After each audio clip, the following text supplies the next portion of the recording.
Colin Thibert, ou Pierre Colin Thibert, de son vrai nom Léon Noël, est un scénariste, auteur de romans policiers et auteur pour la jeunesse français. Il est né le 29 janvier 1951 à Neuchâtel. Il a signé des pièces radiophoniques, une pièce de théâtre et il est un ancien dessinateur de presse. Voilà ce que vous pouvez lire sur Wikipédia. Mais en fait, à lire Une saison à Montparnasse, publiée chez Héloïse d'Ormesson, on comprend d'abord, Colin Thibert, que vous êtes un conteur. Et vous aimez raconter. Bonjour. Bonjour. Alors, on est entre Fourvière, vous pouvez nous écouter sur 88.4 et Radio Notre-Dame sur 100.7. Il y a d'abord, on entre tout de suite chez Madame Ernest, la concierge, veuve de guerre, véritable dragon, qui rappelle un peu René, 54 ans, concierge du 6 rue de Grenelle. C'était l'élégance du hérisson de Muriel Barbery. Mais alors, elle est terrible, Madame Ernest, mais touchante, et on est tout de suite happé par le livre. Alors oui, Madame Ernest n'est pas l'héroïne du livre. Non, mais c'est l'introduction. C'est l'introduction, et je me suis dit après, c'est un peu Virgile conduisant Dante aux enfers. En fait. Oui. Voilà, elle a ce rôle-là, et en même temps Cerbère. Enfin voilà, on est finalement, il y a des choses qui sont... C'est le contraire de Gabriel ? C'est l'inverse ? Je ne l'ai pas pensé comme ça. Ouais. En fait, quand j'ai décidé de placer cette histoire à Montparnasse, je me suis souvenu d'une concierge que j'avais bien connue quand j'étais tout petit, qui a existé, qui s'appelait Madame Simon, qui était concierge rue du Four, et qui était un personnage incroyable, qui vivait dans une loge. Ce que je décris là est peut-être plus doux que la réalité de Madame Simon. Et c'était une femme étonnante, alors d'une gentillesse, d'un dévouement absolu. Et ça m'avait frappé, on m'avait dit, elle n'a jamais quitté le 6e arrondissement, elle n'est jamais allée plus loin. Oui. Donc j'ai repris un peu tous ces éléments pour Madame Ernest. Parce que c'est un personnage truculent, Madame Ernest. À la fois pleine de préjugés, mais touchante. C'est vraiment le gardien de tous les personnages qui passent dans cet immeuble et dans cette rue. Alors, oui. L'histoire, ce n'est pas Madame Ernest, c'est l'introduction de Madame Ernest. C'est comme vous le disiez, c'est Gabriel. Alors Gabriel qui va être pensionnaire chez les Clarisses, et en une phrase, vous résumez tout. Gabriel quitta les Clarisses riche d'un honnête bagage intellectuel et d'une petite expérience saphique. Voilà, tout est dit. J'ai trouvé ça merveilleux. En début de roman, vous nous donnez toutes les clés presque. Voilà. Donc, ouais. Elle arrive à Paris, au 23 rue du Gué-Trouin. Pourquoi le 23 de la rue du Gué-Trouin ? Vous avez une adresse spéciale pour vous ? Parce qu'il n'existe pas. Ben voilà, c'est ce que j'ai cherché et je ne l'ai pas vu. Je cherchais l'immeuble. Mais il y a tellement d'hôtels et de meublés, rue de l'Ambre ou rue de la Gaîté. Vous voulez que Gabrielle fût un peu en marge de Montparnasse ? Un petit peu, oui, parce qu'elle ne vient pas vraiment de ce monde-là. Elle est tout le temps dans la marge. Elle a de l'argent, contrairement à beaucoup d'autres qui, à l'époque, évidemment, devaient se contenter de garnis plus ou moins sordides et bon marché. Là, Gabrielle a de quoi louer un appartement, elle a des rentes. Donc, elle va s'installer. Et en plus, comme la famille veille quand même un petit peu de loin, ils veulent qu'elle soit dans un endroit un peu bourgeois. Un peu... Alors, c'est une famille de Lyon. Oui. Dans la soie. Absolument. Bourgeois. Très. Catho. Très. Son parrain, c'est l'abbé Migeot, pardon, qui veille sur son âme comme sur sa conscience. Oui, qui est aussi... Alors, pour moi, l'abbé Migeot, c'est peut-être plus le pendant de Madame Ernest, finalement. C'est un homme, il est fondamentalement sympathique, fondamentalement naïf. Bon, il est bon, il cherche à faire le bien, évidemment, et ça ne va pas toujours marcher. Myrna. Alors moi, j'ai vraiment passé un bon moment de lecture. J'ai trouvé une langue pleine de gouailles, j'ai beaucoup ri. J'ai aimé être immergée dans ces expressions de Titi, vraiment dans ce Montparnasse des années 20. Et j'ai trouvé plusieurs thématiques qui, en fait, traversent tout le roman. Donc, en premier lieu, l'art, que vous avez vraiment utilisé comme un fil rouge. C'est la passion de votre protagoniste, Gabriel. C'est le moteur qui l'a fait arriver à Paris, justement, pour étudier la peinture. L'art lui ouvre les portes de nombreuses amitiés très diverses, j'allais dire. Elle qui vient justement de son couvent de Clarisse. Et puis, quand elle est au plus mal, c'est aussi la peinture qui va l'aider à retrouver une certaine sérénité. Alors, Colin Thibert, je voulais vous demander, pour vous, que peut l'art ? Eh bien, il peut beaucoup, justement. Vous l'avez bien résumé. C'est quelque chose qui vous sauve quand même de bien des vicissitudes. Que ce soit la peinture, la musique. Enfin, la peinture, pour moi, la musique, malheureusement, n'est pas mon domaine. Mais on peut y puiser à la fois réconfort, espoir. Oui, pour moi, c'est absolument indispensable, effectivement. Et à Montparnasse, l'art est toujours lié à l'amitié.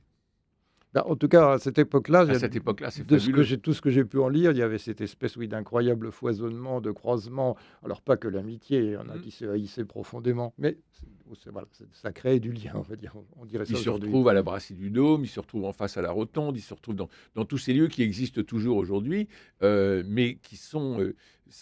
alors, on parle souvent de bohème, mais c'est plus que ça. C'est-à-dire que c'est un style de vie, mais c'est aussi une quête permanente esthétique. Oui, tout à fait, tout à fait. Mais il cherchait, il y a quand même eu oui, Alors, la Soutine, Modigliani, voilà, Giacometti, Van Gogh, enfin, ils sont tous là. Van Gogh, c'était un peu avant, Il y mais a une plaque rue de Lambres. C'est pour ça que je parle de Van Gogh. Ah. Il était dans l'hôtel. Il était dans un des hôtels de la rue de Lambres. On sent en tout cas une véritable ébullition d'inspiration, de voilà, rencontres artistiques. Paris était vraiment le centre du monde d'un point de vue artistique à cette époque-là. Ah oui. Ben, on a Montmartre avant la Première Guerre mondiale et on a Montparnasse après la Première Guerre mondiale. Voilà. Donc je recommande, si c'est toujours d'actualité, au Petit Palais d'aller voir Paris la modernité, cette exposition formidable qui traite de tout ça. Alors votre personnage, Gabrielle, elle va courir un peu comme la petite chef de Monsieur Seguin, euh, au milieu des arbres, mais là c'est au milieu des bistrots, au milieu des forêts, mais là c'est au milieu des avenues, et puis elle va tomber amoureuse. Et oui, Et ce sont c'est bien des choses normal, qui c'est bien arrivent. son âge. D'un autre personnage féminin très fort, la fougueuse Marcelle. Voilà, à partir de là, alors Marcel est un peu effectivement l'opposé de Gabriel, en tout oui. cas Oui, d'un c'est ça, c'est d'un le point de vue contre-pied. social. Elle est d'un milieu simple, elle travaille assez durement d'ailleurs. Et voilà, et entre ces deux femmes, il y a une vraie histoire d'amour qui va se développer. Qui est l'excuse pour en fait poser une question que j'ai trouvée passionnante. C'est une réflexion sur les possibilités de choix dans la vie d'une jeune femme de bonne famille à cette époque-là, en réalité. Parce que, vous l'avez dit, Gabrielle a la chance de venir d'une famille bourgeoise, donc elle vit une relative indépendance quand même. Chance ou malchance? Oui, enfin Oui, bon. on peut le voir oui. effectivement. Oui. Là, en Il y a une l'occurrence, dans la chance première financière, partie il y a une malchance spirituelle. dans d'une la certaine façon. première partie du roman, disons que c'est plutôt une chance pour elle. Et donc, je me suis demandé si justement cette réflexion-là, c'était important pour vous de le souligner, particulièrement par rapport à son choix pour une si jeune femme quand même très décidée dans cette relation avec Marcel. Alors, je dirais d'abord que c'est plutôt Marcel qui a choisi Gabrielle que l'inverse. Oui, c'est Oui. vrai. C'est Marcel qui mène le jeu. Marcel, c'est elle est assez délurée, elle a de l'expérience et Un bon, peu prédatrice. prédatrice peut-être pas à ce point-là, Moi, mais en je tout pense cas, qu'elle bon, est c'est elle qui a sincère mené le vis-à-vis jeu, de c'est certain. Gabrielle. Mhm. Et oui, alors la différence entre les deux femmes, je m'en suis servi pour quelques scènes amusantes, dont cette histoire de bal où, là, on peut le raconter, je pense, Oui, il faut. sans trop dévoiler, Marcel va s'habiller en homme, Mhm. ce qui va provoquer par la suite un nouveau scandale. Mais voilà, c'était effectivement... des portes s'ouvrent pour Gabrielle, elle découvre tout ce monde dont elle ignorait à peu près tout, et tout semble permis, tout semble possible. Je parle à un moment aussi du champagne dont elle a tendance à boire énormément. Voilà, toute la vie est pétillante, c'est formidable.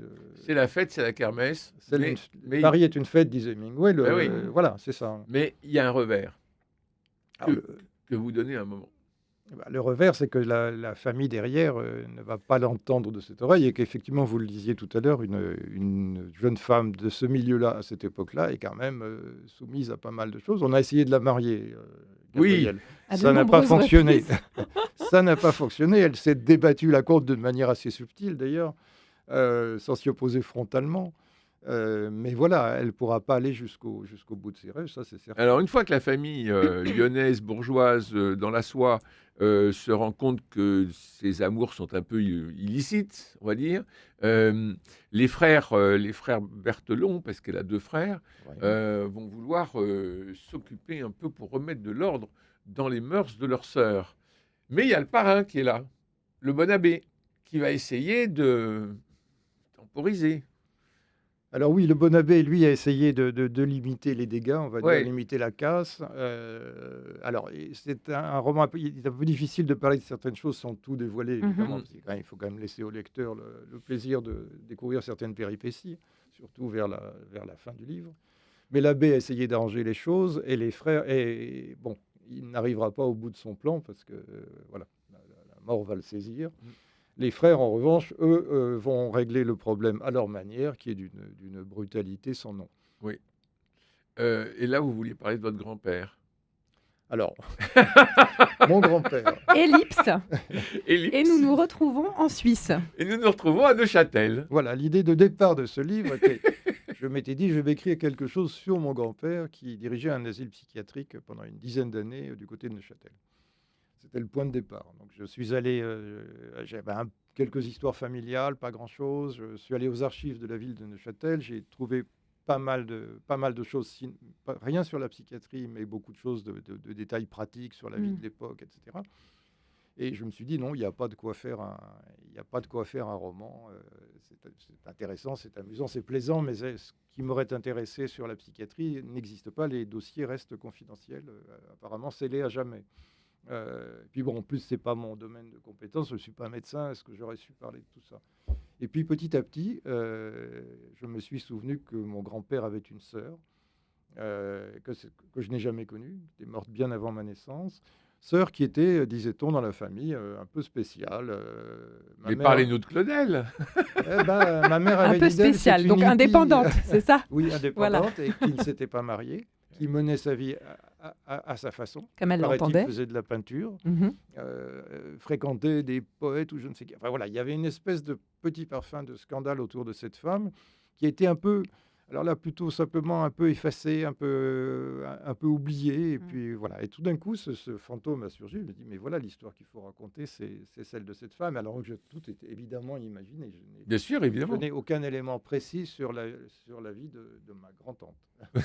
Non, parce que c'est pas du tout, c'est pas du tout biographique. Votre livre est le parcours d'une femme dans Montparnasse. Alors c'est une histoire. Je disais en début d'émission que vous êtes un conteur et un vrai conteur. Et moi, je pense un peu à Pierre Lemaître. Hein, quand on vous lit, il y a cette espèce de fougue, de force, de féminité aussi, parce que le personnage est absolument charmant. Enfin, on le suit dans ses fragilités, dans ses forces, dans ses erreurs.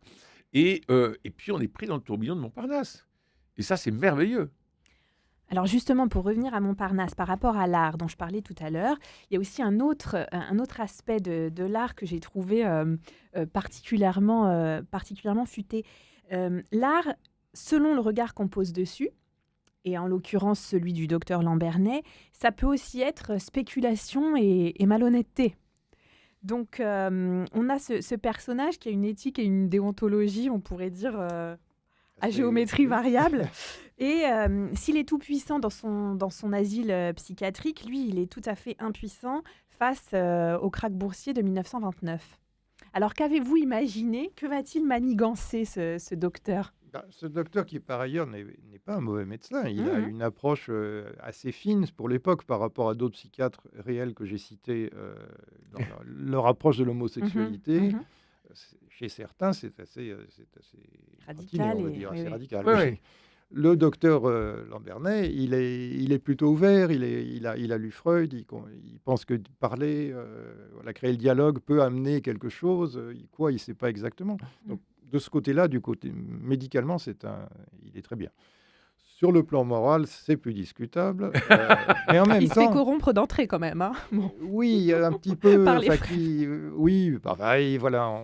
Mais en même temps, quand le krach le dépouille non pas de sa fortune à lui, mais de celle de sa femme, enfin, petite fortune modeste qui était engloutie là-dedans.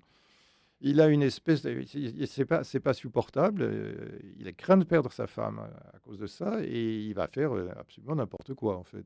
Et là, oublier toute barrière morale, se servir de Gabriel. Enfin, c'est assez. Mais finalement, tout le monde, au bout d'un moment, enfin, dans chacun de vos personnages, il y a un couvercle de morale qui saute, sauf chez les frères. Alors, eux, ils sont droit fil dans dans le. Ouais, enfin, même ça, c'est discutable en réalité. Oui, hein. il y en a un qui est quand même un des deux frères qui sera sauvé par l'autre. Mais on sent qu'il y a un vent de liberté. Ouais, que vous nous donnez. Alors on passe dans Montparnasse, on flâne rue de l'Ambre, rue d'Odessa, et puis revient toujours la voix de Kiki de Montparnasse, qui habita d'ailleurs au premier étage rue de l'Ambre avec Man Ray. Et tous gosses en ce temps-là, et dame, ça nous rajeunit pas. Tu dois te souvenir, Titine, de la galette qui abrita nos premières amourettes. À ce moment-là, t'avais 15 ans, on se fréquentait depuis longtemps, depuis toujours, depuis la maternelle. Parce que c'est loin, mais pourtant je me rappelle. J'avoue franchement, c'était le bon temps. On est jeune, on est inconscient. Tu te souviens des titines des culbutes, tout là-haut sur la butte. Tu étais haute comme ça, tu te venais jusqu'aux genoux, que tu étais rosse, mon pauvre chou. Tu me cherchais des raisons, des disputes, tout là-haut sur la butte. Tu me foutais des torgnoles, en veux-tu, en voilà. Ça n'a pas changé depuis ce temps-là. Ton bonnet par un beau matin passe à par-dessus les moulins. Ce matin-là, c'était un soir tout rose. Et puis l'amour, je sais pas, ça rend tout chose. Après qu'on s'est regardés tous deux, c'est drôle, mais j'avais l'air honteux. Tout se met en règle lendemain, ma chérie. On a fait 3 fois le tour de la mairie. J'avoue franchement, c'était le bon temps. Et ça respirait le printemps. Tu te souviens des titines des minutes, tout là-haut sur la butte, passées à respirer le bon air de Paris et celui des cheminées de Saint-Denis. Il y a des trucs qu'il faut pas qu'on discute. Quand on s'aime, on récolte, c'est la butte. Et toi, t'as récolté 2 ou 3 petits salés, et ça ne t'a pas beaucoup changé. Ben, et quand le rappel a sonné, tu te souviens que je t'ai raisonné. Je t'ai dit, ma petite gosse, il faut pas t'en faire. Tu le reverras, ton homme après la guerre. Comment ça s'arrête déjà? Qu'est-ce que ça veut dire, cette histoire-là? Tiens, il y a quelques mots encore au bas de la page. Ça n'est pas lui, mademoiselle du courage. Notre pauvre copain est mort ce matin. Une balle, un râle, et puis plus rien. Souvenez-vous de sa conduite dans la lutte, tout là-haut sur la butte de Tahure face au casque pointu, sous la mitraille et les obus. Il repose au bord d'une cahute, quelques fleurs, une croix sur la butte. Il a fait plus que son devoir jusqu'au bout. Sa dernière pensée fut pour vous. Sa dernière pensée fut pour vous. Eh bien, vous voyez, Myrna et Luc, Kiki de Montparnasse, ce n'est pas que des épaules, des reins, un buste et un joli minois, c'est aussi cette si jolie voix qui nous chantait sur la butte. C'est toujours très touchant d'entendre cette voix. Ah oui, tout à fait. Cette musique sur laquelle on a quand même envie de guincher. Mais oui, c'est une musique envoûtante, comme votre roman, Colin Thibert, votre roman qui se passe à Montparnasse, une saison à Montparnasse chez Héloïse d'Ormesson. Vous vouliez rajouter quelque chose? Tout à fait. Donc, on a évoqué l'homosexualité de Gabrielle. Et en Suisse, elle va se lier d'amitié avec un personnage que j'ai trouvé aussi très touchant du fait de ses nuances, c'est Edgar. Oui. Vous voulez nous en toucher un mot? Alors, Edgar est inspiré d'un personnage réel. Ah oui? Ah, magnifique. Voilà. Non, Racontez-nous. mais il semblerait qu'effectivement, alors, l'asile d'aliénés ou la maison de santé, comme on voudra, On va appeler ça la maison de santé, parce qu'on va rester politiquement correct, façon helvétique.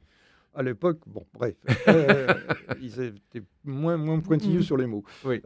Toujours est-il qu'il y avait effectivement quelques jeunes gens, dans cet endroit, il y avait quelques jeunes gens de bonne famille qui étaient là pour des raisons d'alcoolisme en général, De drogue. de drogue, parce qu'il y avait D'opium. beaucoup de drogue, oui. Oui. Pas que l'opium, il y avait même cocaïne énormément, hashish, enfin, toutes les drogues étaient déjà là finalement. Bon, c'était plus la bonne société qui avait tendance à en abuser, mais Et donc ce jeune homme était là et semble-t-il, alors ma mère la famille du médecin vivait sur place, et donc ma mère a vécu sur place et avait des souvenirs des malades les plus, enfin ceux Mm. qui pouvaient sortir, se promener dans le parc, étaient tout à fait fréquentables en fait. Ce jeune homme la fascinait parce il était beau, il était intéressant, il chantait, il jouait au piano, il chantait, je ne sais pas s'il peignait pas aussi, enfin bref, il avait une quantité de talent artistique et on sentait dans ce qu'elle racontait une espèce de tristesse profonde. Alors, l'homosexualité, c'est moi qui l'ai rajouté, on peut dire, parce que ça faisait pendant à celle de Gabrielle, mais ce ne serait pas exclu, Oui, tout à vu le fait. personnage qu'elle décrivait. Et c'est, oui, la grande tristesse de ce jeune homme isolé là-bas quand même, loin de Paris, loin de tout. Euh, On n'est pas loin de la montagne magique, finalement. oui, tout à fait. Hein? Oui, j'y ai J'y- pensé. Ouais, J'y ai moi aussi. pensé. Qu'on met au banc, en fait, pour sauver les apparences dans les Oui, familles, hein. C'est une oui, histoire ça d'hypocrisie, se en faisait fait. encore, oui. Ouais. Il est réduit au silence, tout comme d'ailleurs Gabriel qui perd aussi toute voix au chapitre en ce qui la concerne. Alors, elle comme femme, c'est terminé. Il n'y a Ouais, rien, il n'y ouais. a aucun recours, il n'y a aucune possibilité. Oui, c'est assez terrible. Et Mais on sent pardon, Oui, beaucoup de il y en a. sensibilité et d'élégance dans Edgar. Et justement, lui va être un véritable soutien pour Gabrielle. C'est lui qui va la pousser Oui. à retrouver son art, justement. Voilà, et cette grande amitié entre Gabriel et Edgar, oui, c'est quelque chose voilà, fait partie des éléments un peu rassurants de cette histoire, positif, de ce lieu de optimiste. santé. Mhm. C'est souvent dans les bas-fonds des hôpitaux qu'on trouve un ange gardien. Peut-être, oui. Oui, oui, c'est pas que C'est vrai. c'est pas que furieusement romanesque, c'est aussi la vie. Euh, vous vouliez rajouter quelque chose, Myrna? Non. Moi, je voulais. Bon, on va pas tout dévoiler, mais elle va quand même être sauvée par ses pinceaux. Oui, Et elle va être sauvée par un drôle de regard, un peu conduite d'ailleurs par le psychiatre, qui va être de la copie. tout à fait. C'est la manigance que j'évoquais tout à l'heure. Voilà. Bah, la copie est un très bon exercice pour un peintre, de Ils toute le font façon. tous. C'est important, etc. Après, il faut que la copie, a priori, reste une copie. Oui, Si la copie a tendance à devenir un original, c'est embêtant. oui. Et alors là, encore une culpabilité de moins, encore une notion morale de moins. Enfin, on y va. Oui, bah, à un moment donné, et c'est vrai que après tout, on peut se poser la question, si le tableau vous plaît, vous êtes Oui. l'acheteur, le tableau vous plaît, vous le trouvez magnifique, après tout, est-ce que c'est si grave que ça, que ce ne soit pas l'original de la main du maître? Il est faussaire, alors j'ai lu beaucoup Ouais. de biographies de faussaires à une certaine époque, je voulais vraiment faire quelque chose Ouais, on sent que vous là-dessus. connaissez le sujet. Et les faussaires disent: «Mais après tout, l'important, c'est le plaisir qu'apporte le tableau. Le reste, on s'en fout». Ouais, enfin, le Oui, mais zéro de dans plus ce sur cas-là, le on ne le chèque, signe pas. Alors voilà, il Voilà. y a toujours l'argent qui vient. c'est toujours ça le problème qui vient polluer cette affaire. Mais parce qu'au départ, c'est un vrai plaisir pour Gabriel. Ah Oui, bah, mais de toute façon, elle n'est pas, Elle n'est pas au elle n'est courant. pas au courant de Ouais, ce qui ouais. se passe. Oui, donc bien sûr, c'est un plaisir. Ça C'est l'intéresse, Lambernet ça qui- lui redonne la joie de vivre, de travailler, de faire quelque chose de. Voilà. Elle ne sait pas qu'elle est totalement manipulée dans l'histoire. Parce que Lambernet va à Paris, dans les musées, recopie dans son petit cahier de croquis les signatures des plus grands maîtres et s'amuse à apposer lui-même, tantôt à droite, tantôt à gauche, la signature des plus grands. Voilà, c'est un tour de passe-passe assez simple. Alors j'ai chez moi une toute petite toile, enfin c'est pas une toile, c'est un morceau de bois peint à l'huile que je trouve très joli, qui est signé Eugène Boudin. J'ai le même. Et en fait, alors il se trouve que j'ai croisé il y a quelques années un expert de Boudin, Oui. à qui j'ai soumis évidemment le tableau, qui m'a dit non, il est très mignon, mais c'est juste l'antiquaire qui a signé Boudin. Oui. C'est pas un Boudin parce que Boudin ne peignait pas sur ce genre de support, etc. Il n'empêche que ce tableau, il est chez moi, il est accroché, je l'aime beaucoup, j'ai plaisir à le voir tous les jours. C'est pas très grave que ce soit pas un Boudin. Voilà, donc il ne vaut rien. Si vous Alors l'avez que pas si payé c'était le un prix, boudin, si voilà. vous l'avez pas payé le prix d'un boudin, c'est bon. Absolument. Mais si vous vous êtes fait avoir, ben, vous vous êtes fait avoir. Et alors là, en effet, il y a une espèce de folie, c'est-à-dire que ça se termine un peu par un feu d'artifice, votre roman, il faut le dire. Alors moi, c'est toujours difficile de terminer un roman. Il y a Ouais. un moment, il faut quand même arrêter, il faut en sortir. Et là, bon, alors, oui, on peut. Donc on est parti de la concierge Madame Ernest au 23 de la rue du Gué-Trouin, où les appartements sont absolument charmants. Il faut aller voir. Amusez-vous à vous promener rue du Gué-Trouin pour chercher le 23. Et puis, on a cette flambée de Montparnasse, cette terreur lyonnaise, faut le dire, avec les deux frères qui viennent essayer de récupérer leur sœur, et pour que la morale soit sauve. Mais c'est un merveilleux roman, une très très jolie promenade. Merci Colin Thibert, vous avez publié chez Héloïse d'Ormesson Une saison à Montparnasse. Merci Myrna Helou pour votre lecture si fidèle et si jolie.